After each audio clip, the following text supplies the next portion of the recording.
2025 June 12-നാണ് Rome രൂപതയിലെ 8000-ലധികം വരുന്ന ക്രൈസ്തവ പുരോഹിത ഗണത്തെ വത്തിക്കാനിലെ പോപ്പ് പോൾ ആറാമൻ ഹാളിൽ വെച്ച് ലയോ 14 പാപ്പ അഭിസംബോധന ചെയ്തത്. റോം രൂപതയിലെ വൈദികരെ മുഴുവൻ വത്തിക്കാനിൽ വിളിച്ചുവരുത്തി അഭിസംബോധന ചെയ്യുന്നത് വത്തിക്കാന്റെ ഭാഗത്തുനിന്നും അത്യപൂർവമായ ഒരു സംഭവമാണ്. നിങ്ങളെല്ലാവരും ദൈവത്തിന്റെ കണ്ണിൽ വിലപ്പെട്ടവരും അവിടുത്തെ പദ്ധതിയുടെ പൂർത്തീകരണവുമാണ്.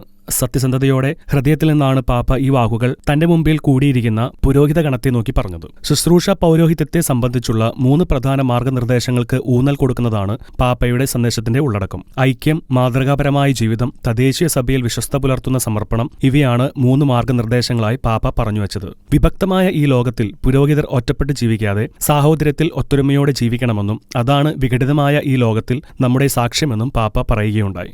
ഹാളിൽ കൂടിച്ചേർന്നിരിക്കുന്ന എല്ലാ വൈദികർക്കും ഡീക്കന്മാർക്കും സെമിനാരി വിദ്യാർത്ഥികൾക്കും വേണ്ടി ശക്തമായ കരഘോഷം മുഴക്കി നമുക്ക് അഭിനന്ദിക്കാം എന്ന് പറഞ്ഞായിരുന്നു പാപ്പായുടെ സന്ദേശത്തിന് തുടക്കം. എന്റെ സ്നേഹവും സാമീപ്യവും ജീവിതത്തിൽ നിങ്ങളോടൊരുമിച്ചുള്ള ചുവടുവയ്പും ഉണ്ടായിരിക്കുമെന്ന് പാപ്പ ഉറപ്പു നൽകി. ആത്മീയ ജീവിതത്തെ നമ്മൾ സംരക്ഷിക്കണമെന്നും വെല്ലുവിളികൾ ഏറ്റെടുക്കുവാൻ തയ്യാറാകണമെന്നും സന്ദേശത്തിലൂടെ അറിയിച്ച പാപ്പ വിശുദ്ധ അഗസ്തീനോസിന്റെ സഭയെ സ്നേഹിക്കുക, സഭയിലായിരിക്കുക, ഈ സഭയോട് കൂടെ ആയിരിക്കുക എന്നീ വാക്കുകൾ ഉദ്ധരിച്ചാണ് യോഗം അവസാനിപ്പിച്ചത്. ചിതറിപ്പോയ ആടുകൾക്ക് വേണ്ടി പ്രാർത്ഥിക്കണമെന്നും അവരും തിരിച്ചു വരണമെന്നും സത്യം തിരിച്ചറിയണമെന്നും അവരും സ്നേഹിക്കപ്പെടണമെന്നും അങ്ങനെ ഒരിടയനും ഒരാട്ടിൻപറ്റമാകണമെന്നും കൂടി പോപ്പ് ലയോ 14 യോഗത്തിൽ കൂട്ടിച്ചേർത്തു. International desk, Shekinah news.